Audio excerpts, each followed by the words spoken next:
Hello అండి, అందరికీ నమస్కారం. అందరూ ఎలా ఉన్నారు? బాగున్నారా? ఈరోజు నీ వంట ఏంటంటే ఫ్రైడ్ రైస్ని ఎలా చేసేస్తారో ఒకసారి చూసేయండి. వెజిటబుల్ ఫ్రైడ్ రైస్ని. ఇందుకోసం ముందుగా పొయ్యి పైన ఒక బిర్యానీ గిన్నె తీసుకొని అందులో 1 స్పూన్ వరకు నెయ్యిని వేయాలి. మీరు నెయ్యి బదులుగా నూనె వేసుకోవచ్చు.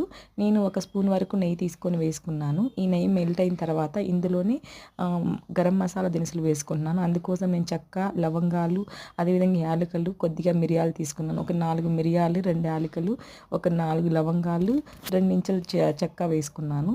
ఇవి లైట్గా అరోమా వచ్చేదాకా ఫ్రై చేసుకున్న తర్వాత ఇందులోని సన్నగా కట్ చేసుకున్న ఉల్లిపాయ ముక్కలు వేసుకొని ఎర్రగా వచ్చేదాకా ఫ్రై చేసుకోవాలి. అదేనండి, గోల్డెన్ బ్రౌన్ కలర్ వచ్చేదాకా ఫ్రై చేసుకోవాలండి.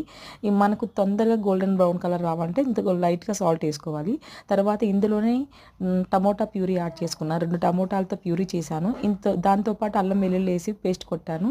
దీన్ని యాడ్ చేసుకున్న తర్వాత బాగా తిప్పుకొని అందులోనే పసుపు, ఒక 1/2 స్పూన్ పసుపు వేసుకున్నాను. ఇది కూడా వేసి బాగా కలిపెట్టుకున్న తర్వాత ముందుగానే తరిగి పెట్టుకున్న క్యారెట్ ముక్కల్ని వేసుకొని లైట్గా తిప్పుకుంటూ రావాలి, కలిపెట్టుకుంటూ రావాలి. దీనివల్ల ఏంటంటే ఈ టమోటా ఫ్లేవరు, ఆనియన్ ఫ్లేవర్ అంతా కూడా క్యారెట్ ముక్కలకు పడుతుంది. ఇది మంచిగా ఫ్రై అయిన తర్వాత ఇందులోనే 4 పచ్చిమిర్చి చీలికలు వేసుకోవాలి. ఇంకా ఈ పచ్చిమిర్చి కారమే అంతా సరిపోతుందండి. ఇంకా నేను కారం యాడ్ చేయను. తర్వాత ఇది కొంచెం ఫ్రై అయిన తర్వాత ఒక హాఫ్ కప్పు పుదీనా, ఒక పావు కప్పు కొత్తిమీర వేసి బాగా కలిపెట్టుకోవాలి. దీనివల్ల పుదీనా, కొత్తిమీర ఫ్లేవర్ అంతా కూడా మసాలాకు పడుతుంది.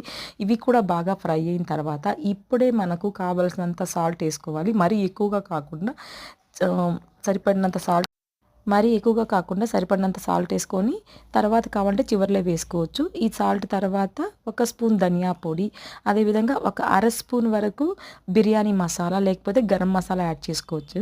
ఈ 2 వేసుకొని బాగా తిప్పుకోవాలండి.